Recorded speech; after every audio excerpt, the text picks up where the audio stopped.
আসসালামু আলাইকুম। আবারও হাজির হয়েছি ইংরেজি শব্দের সার্জারি। চলুন শুরু করি। ১ নম্বর দেখি, জেন্টল মানে ভদ্র, ম্যান মানে মানুষ।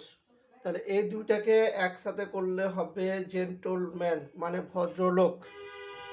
২ নাম্বার, ইজ মানে হয়, সু মানে আদালতের অভিযুক্ত করা।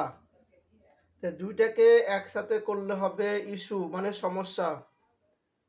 ৩ নাম্বার দেখি, জাস্ট মানে সবেমাত্র, আইস মানে বরফ, জাস্টিস মানে বিচারক। দুটাকে একসাথে করলে হবে জাস্টিক।